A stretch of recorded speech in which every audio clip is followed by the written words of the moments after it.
Sigana mama ne mutunulira nga talina plan eddako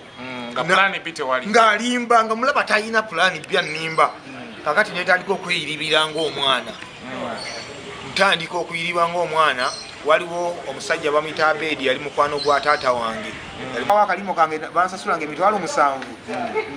nembeera ku leediyo Ikweta neŋŋamba nedda kanenyigire ku leediyo Ikweta mbeera eno bannange mama ngabeera ayomba ekyana ekitumbanga ekyalekawo omulimu nekidda ku bireediyo ekyana ebireediyo eri kutumira bawala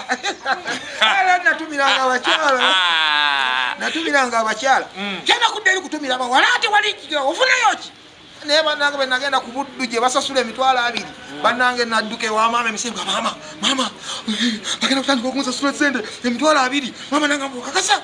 emitwalo 2 sebo nga tozizanyisa 29 nyingira ku buddu munnange nsabula embaga ku buddu antwala kuzanya muzanyo gwa kafe ubebere nguzanye ngukubye wali ngwanamiriza bampadde program yakadongo kamu ate manyoyo mumanye ebimufaako n'omuyimba kagamba nga sokuba olimba nenduwerekereza akeolwanamu neri idea yebivuga ebinakani ebyo ne bujabagizi mbuddawo mbakanye ku leediyo Ikweta natabuliranga yebido nali ntandisa okuyigiriza okutabula endongo gye ntabula ebiseera bino atandikiriza byeyigiriza nga bitandikiriza okukwatayo ntuuka ku buddu bampako kipulogulamu abakitanga Friday primary naye saamalako primary taata wange naafanga ndi mu P3 yali 93 baite kakati wafanga ndi mu P3 maama wange nga teyesobola bulungi nnyo nga naalabanga sente wali Kazende boy yabadde asinga okuvujjirira akasente ak'amaanyi akangi kati nasalawo ne bagamba nti kabankyusiza essomero ne bantwala mu ssomero ddala bayita Kijawe Primary School kati mu Kijawe Primary School eyo gye namalira P7 bwemala P7 ne maama wange naafuna ekiteeso ekyo nga sente zimutabuseeko ebyaddala ng'amaanyi ga maama wange okumpeerera gakoma mu P7 ye nga maama ne bikomaawo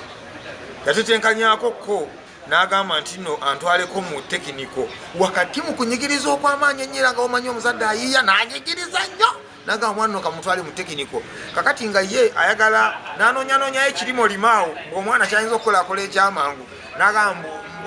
mbu ngende mu bwamakalika suna beni akanike nyambala ovulo kwate magundi nga gundi bazambu numbe spana bikyolumbe nantwala kasomerawo bakayitanga Masaka Vocational Institute kali kasomesa ebintu ebyemikono ebyamasanyi electroengineering carpentry and bricklaying and concrete practice obimanyi naye wayitamu naye wayirirayo nziwulira gye kosi bricklaying and carpentry so njagala tunesoma Ben oveeyo otambula secondary wani ayiriba ani ateekamu obe ng'okikuba secondary oyingira secondary kati secondary bwetuuka munange maama wange agezaako okumpeerera ebyegundi ebintu ebyo nga sibyagala mutima wange n'akamu nga sengombyeko olunaku nalumu saakyako olunaku nga njagala okubeera makanika naye nga maama wange aŋŋamba tolina mulimu gw'omutwe gw'ogenda kukola omulimu gw'omutwe mulungi agimpanidde ne bwova kuno n'ogenda embalala era osigala okola bukozi otandikirawo bizinesi yo otambula nayo mwana wange obwa makanika genda ojja bwagala nga ngendayo nga nsoma bintu nga mbikwatamu thiyole wano nga natandise bikusomera n'okubiwandika ku lupapula nga mbeera w'amaanyi naye nga no mukuteekako omukono nga mpulira mbyeganya naye ate era sente gye zaabulira eyo maama wakati mu kunyigiriza okungi era sente zaamubula nezigaana kati sente bwe zigaana maama ne mutunulira nga talina pulaani eddako nga alimba nga mulaba talina pulaani bya nimba kakati netandika okweyiribira ng'omwana ntandika okuyiriba ng'omwana waliwo omusajja bamuyita Abedi yali mukwano gwa taata wange Abedi n'aŋŋamba nti nno jangu nkuwa ekidirisa ku saluuni yange otandike okutundirawo teepu taata wange yali yalina disco gye yaleka ngera aliwo omwami agituddukanyizaako bamuyita Nyanzi mwami Nyanzi yatuyamba nnyo nnyo yasigala nga atuweerera mpaka lwe natuuka mu P7 mwami Nyanzi yatuuka ekiseera nga naye yagala kukwasaganya bintu bye ebyuma n'abituddiza n'agamba maama nti ebyuma biibyo njagala kweyongera kukola mirimu gyange ku byuma ebyo kwe twatoola obuzindaalo obutonotono bwe twassa ku kidirisa ekyo ne ntandika okusubula teepu nga nina teepu zange ziringa 16 olwo omwaka kyogufu Sona Ben era nga mwalaba omuganda ennyumba agiyita kisu mumbeera yokuba nti n'abaganda bazibu so mumbeera oba mbu tayagala kusasamaza era seba agira mbu ekisu kati nakuleka mu bbanga awo so yansobozesa ekyo nakyo nkimwebaliza siyinza kwogera siyinza kulema kwogerera ku challenges ezibaddewo byonna muzze nga mubiraba nga byewala obutabinyumyako kubanga bireeta ennaku mu mutima gwange tokeeranga n'ofuna ekizibu kye nafuna ekyo sikyagaliza muntu yenna naye mu byonna yandekera obulamu ate ne source of income yange n'agirekawo ekyo kyekisinga byonna ekyo kyekisinga byonna omuntu ne bwekiika mu nteekateeka zo naye Mukama n'akulekera obulamu n'akulekera erinnya lyo ne source of income gw'osirikanga busiisi ebisigadde n'obimulekera so Mukama Katonda mwebaza mwaka ogwedde n'alibadde ngamba nti ngutambudde bulungi nnyo naye ka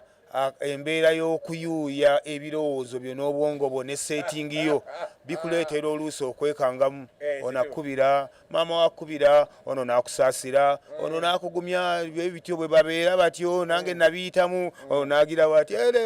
kugamba emboozi eyo ekyankalanya attention yo n'olabanga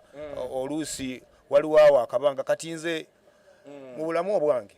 akadde konna akampitako nadamu industry eno gye tulimu eno anti mwene industry eno gye tulimu yambwa nnyo omwana abuuka bubuusa eri n'agenda akukubako eggambo limu ne likuba wansi n'olwana okuvaayo n'owanika omukono munkwateko buli omu nga leka kati tuli mu industry enzibu nti nno okola ate era weegendereza okuva mu banno b'otambula nabo weegendereza okuva mu banno b'oliraanye ku interview ng'eno kyogenda okuddamu osooka kulowooza nnyo omwana asobola okuvaayo n'atema butemi kagambo kamu bwe kati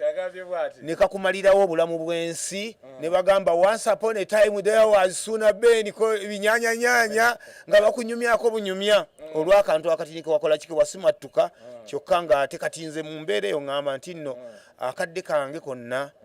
akanyenyezebwamu mu lugendo lwange kankolawo binnyonnyo kannuma so mu mwaka oguwedde akakadde kange akanyenyezebwamu kannuma nnyo kubanga nkalabanga kayina ebintu byange bingi nnyo byekatuulako ebyali birina okutambula mu kadde ako naye mu byonna nebaza Mukama Katonda nti obulamu yabundekera ate era n'emirimu gyange ne gisiga nga kitambula bulungi nnyo awo ndooza mwabiraba nga omwaka guggwako awo ngudde mbino awadi tuziwangudde abasajja abantu sigaana maama ne mutunuulira nga talina pulaani eddako ng'alimba nga mulaba talina pulaani bya nnimba kakati netandika okweyiribira ng'omwana waliwo omusajja bamuyita Abedi yali mukwano gwa taata wange Abedi n'aŋŋamba nti nno jangu nkuwa ekidirisa ku saluuni yange otandike okutundirawo teepu taata wange yali yalina disco gye yaleka ngera aliwo omwami agituddukanyizaako bamuyita Nyanzi mwami Nyanzi yatuyamba nnyo yasigala nga atuweerera mpaka bwe natuuka mu P7 mwami Nyanzi yatuuka ekiseera nga naye yagala kukwasaganya bintu bye ebyuma n'abituddiza n'agamba maama nti ebyuma biibyo njagala kweyongera kukola mirimu gyange ku byuma ebyo kwe twatoola obuzindaalo obutonotono bwe twassa ku kidirisa ekyo ne ntandika okusubula teepu nga nina teepu zange ziringa 16 olwo omwaka kyogufu Sona Ben nga kati awo kati Mukama Katonda w'eggulu n'ensi ngamu biri yali 2 gumu embeera yaliwo 2 gumu otandika okusubula teepu ntandika okuyiriba obuteepu mwatu nga ndi kaana kato nga nange mutuufu neraba nakafaananya kapositingako lumu nga ndi ku buteepu bwange nakagwako ne buli akalaba yaffe ekitiibwa kakati nga mbutandika obuyiriba musajja nanjigiriza bakola bizinesi ng'oli asobola okujja nambuuza nti teepu eno giina nembuga gina kumbe teriiwo nabuuza nti jimpe kangende mu store kati nenziruka bitanga ku Midland walinga ekiwale ekyali kikola bali bakiyita Gulesi ng'akwangwiza n'agikuwa n'odduka n'ojja n'ogimuwa ono n'akuwa 1500 n'ozaayo 1000 n'owaayo 1000